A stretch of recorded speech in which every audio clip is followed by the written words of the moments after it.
بسم اللہ الرحمن الرحیم۔ معزز سامعین و ناظرین، السلام علیکم ورحمۃ اللہ وبرکاتہ۔ میں امید کروں گی کہ آپ سب خیریت سے ہوں گے، خوشحال ہوں گے۔ اللہ تعالیٰ آپ سب کو اپنے حفظ و امان میں رکھے۔ جیسا کہ آپ سب جانتے ہیں کہ ذی الحج کا مہینہ شروع ہو چکا ہے اور اس مبارک مہینے میں ہی حج کا فریضہ انجام دیا جاتا ہے۔ آج کی میری ویڈیو کا موضوع بھی حج کے حوالے سے ہی ہوگا۔ آج کا موضوع ہے حج بدل، یعنی کہ حج بدل کیوں کیا جاتا ہے، کیا اس کی نیت زبان سے کرنا ضروری ہے یا نہیں، یہ تمام معلومات آپ میری اس ویڈیو میں جان سکیں گے۔ ویڈیو کو لاسٹ تک ضرور دیکھیے گا۔ اس سے پہلے کہ میں موضوع کو تفصیل سے بیان کروں، جو ناظرین میرے چینل پر نئے ہیں وہ کائنڈلی چینل کو سبسکرائب کر دیں اور بیل آئیکن کو پریس کر دیں۔ ویڈیو کا موضوع ہے حج بدل۔ اس کی سب سے پہلے میں احادیث و آثار کی روشنی میں اہمیت بیان کروں گی۔ شرعی عبادت تین قسم کی ہیں: خالص مالی عبادت، خالص بدنی عبادت اور مالی و بدنی مرکب عبادت، جیسے کہ حج وغیرہ۔ جو عبادات خالص مالی ہیں ان میں اعلیٰ و اطلاق نیابت جائز ہے۔ جو عبادات خالص بدنی ہیں ان میں اعلیٰ اطلاق نیابت جائز نہیں۔ جو عبادت بدنی اور مال دونوں کے ساتھ عمل میں آتی ہیں، جیسے حج، اس میں اگر خود قدرت ہو تو نیابت جائز نہیں، اور اگر عاجز ہو تو نیابت جائز ہے۔ حج بدل میں کوئی حرج نہیں۔ حضرت ابن عباس فرماتے ہیں کہ ایک شخص حضرت نبی کریم صلی اللہ علیہ وسلم کی خدمت میں حاضر ہوا اور عرض کیا، میں اپنے والد کی طرف سے حج کر لوں؟ آپ نے فرمایا، ہاں، اپنے والد کی طرف سے حج کر لو، اس لیے کہ اگر تم ان کی بھلائی میں اضافہ نہ کر سکے تو شر میں بھی اضافہ نہیں کرو گے۔ اب دوسری بات آ جاتی ہے کہ حج بدل کیوں کیا جاتا ہے۔ حضرت مجاہد بن رومی فرماتے ہیں کہ میں نے حضرت سعید بن جبیر، حضرت عبد الرحمن بن ابی لیلہ اور حضرت عبداللہ بن معقل سے اس شخص کے متعلق دریافت کیا جو صاحب استطاعت ہونے کے باوجود حج کیے بغیر مر جائے۔ حضرت سعید نے فرمایا، اس کے لیے آگ ہے، اس کے لیے آگ ہے۔ حضرت ابن معقل نے فرمایا، وہ اس حال میں مرا کہ اللہ کا نافرمان ہے۔ اور حضرت ابن ابی لیلہ نے فرمایا کہ اگر اس کا ولی اس کی طرف سے حج ادا کر دے تو مجھے امید ہے کہ وہ عذاب الہی سے بچ جائے گا۔ دور نبوی میں حج بدل اور عمرہ بدل۔ حضرت عبداللہ بن عباس نے بیان کیا کہ فضل رسول اللہ صلی اللہ علیہ وسلم کے پیچھے سوار تھے۔ قبیلہ خثام کی ایک عورت آئی تو فضل اس عورت کی طرف دیکھنے لگے اور وہ عورت فضل کی طرف دیکھ رہی تھی۔ حضرت نبی کریم صلی اللہ علیہ وسلم فضل کی نگاہ دوسری طرف پھیر رہے تھے۔ اس عورت نے عرض کیا، اے اللہ کے رسول اللہ، اللہ نے اپنے بندوں پر حج فرض کیا ہے، لیکن میرے والد بہت بوڑھے ہو گئے ہیں، وہ سواری پر نہیں ٹھہر سکتے، تو کیا میں ان کی طرف سے حج کروں؟ جس پر آپ صلی اللہ علیہ وسلم نے فرمایا، ہاں کر لو۔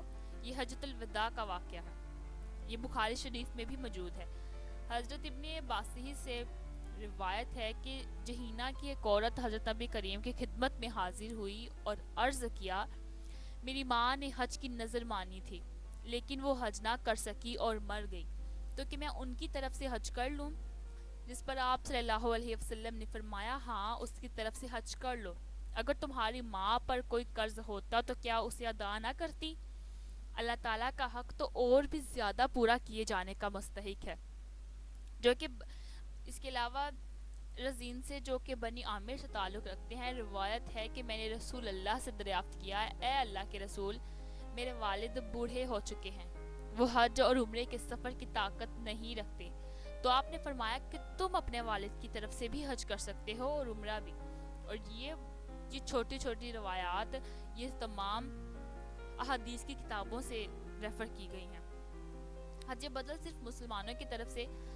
حضرت عبداللہ بن عمرو بن العاص سے روایت ہے کہ عاص بن وائل نے وصیت کی تھی کہ مرنے کے بعد اس کی طرف سے 100 غلام آزاد کیے جائیں۔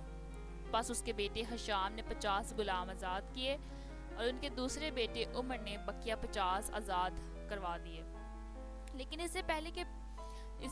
اور کہا کہ پہلے میں اس سلسلے میں رسول اللہ سے دریافت کر لوں۔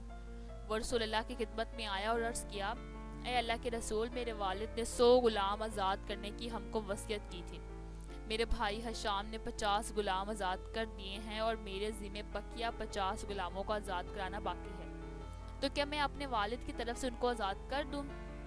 آپ نے فرمایا اگر وہ مسلمان ہوتا اور تم اس کی طرف سے غلام آزاد کرتے یا اس کی طرف سے صدقہ کرتے یا پھر اس کی طرف سے حج کرتے تو اس کو ان چیزوں کا ثواب ملتا۔ اگر کوئی مسلمان ہی نہیں ہوا تو اس کا کیا فائدہ؟ حضرت عطا فرماتے ہیں کہ میت کی طرف سے حج کیا جا سکتا ہے اگرچہ اس نے اس کی وصیت نہ بھی کی ہو۔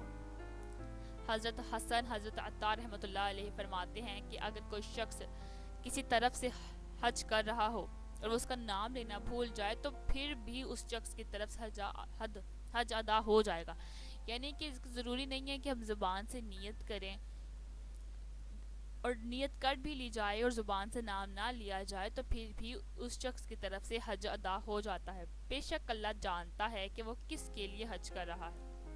حضرت ابن عباس سے روایت ہے کہ رسول اللہ نے ایک شخص کو کہتے سنا لبیک ان شبرما، آپ صلی اللہ علیہ وسلم نے فرمایا کہ یہ شبرما کون ہے؟ اس نے کہا وہ میرا بھائی ہے، یا یہ کہا کہ وہ میرا رشتہ دار ہے، جس پر آپ صلی اللہ علیہ وسلم نے اس سے پوچھا کیا تم اپنا حج کر چکے ہو؟